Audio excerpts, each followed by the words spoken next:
السلام علیکم دوستو، کیا آپ جانتے ہیں کہ ایک عام سا پھل جو تقریباً ہر بازار میں آسانی سے مل جاتا ہے آپ کی صحت میں حیران کن تبدیلیاں لا سکتا ہے؟ آج ہم بات کریں گے سیب کی اور جانیں گے کہ اگر آپ روزانہ ایک سیب کھائیں تو آپ کے جسم کو کیا کیا فوائد حاصل ہو سکتے ہیں۔ ویڈیو کو آخر تک ضرور دیکھیں کیونکہ آخری فائدہ شاید آپ نے پہلے کبھی نہ سنا ہو۔ فائدہ نمبر 1، دل کی صحت بہتر بناتا ہے۔ سیب میں فائبر اور قدرتی اینٹی آکسیڈنٹس پائے جاتے ہیں جو دل کی صحت کے لیے مفید سمجھے جاتے ہیں۔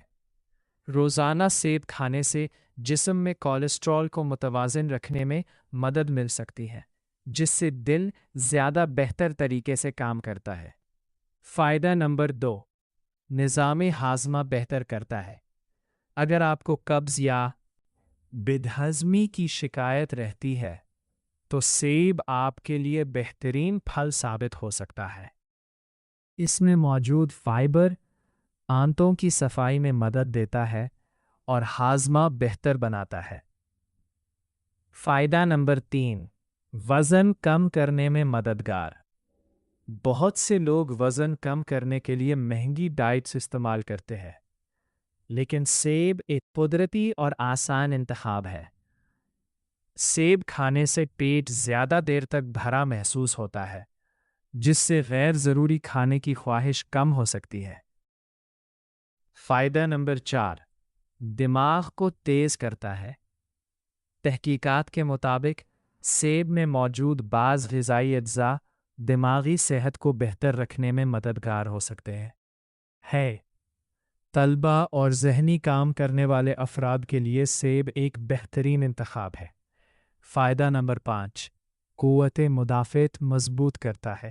سیب میں وٹامنز اور اینٹی آکسیڈنٹس موجود ہوتے ہیں جو جسم کے دفاعی نظام کو مضبوط بنانے میں مدد دیتے ہیں۔ اس لیے روزانہ ایک سیب کھانا بیماریوں سے بچاؤ میں معاون ثابت ہو سکتا ہے۔ فائدہ نمبر 6، جلد کو خوبصورت بناتا ہے۔ اگر آپ چاہتے ہیں کہ آپ کی جلد تر و تازہ اور چمکدار نظر آئے تو سیب کو اپنی خوراک کا حصہ بنائیں۔ اس میں موجود غذائی اجزاء جلد کی صحت کے لیے فائدہ مند سمجھے جاتے ہیں۔ سب سے حیران کن فائدہ کیا آپ جانتے ہیں کہ سیب جسم کو قدرتی توانائی فراہم کرتا ہے۔ بہت سے لوگ تھکن محسوس ہونے پر چائے یا کافی پیتے ہیں، لیکن ایک سیب بھی آپ کو تازگی اور توانائی کا احساس دلا سکتا ہے۔ دوستو، سیب ایک سستا، آسانی سے دستیاب اور بے شمار فوائد رکھنے والا پھل ہے۔ اگر آپ اپنی صحت بہتر بنانا چاہتے ہیں تو آج ہی سے روزانہ ایک سیب کھانے کی عادت اپنائیں۔ ویڈیو پسند آئے تو لائک کریں، شیئر کریں اور چینل کو سبسکرائب کرنا نہ بھولیں۔ اللہ حافظ۔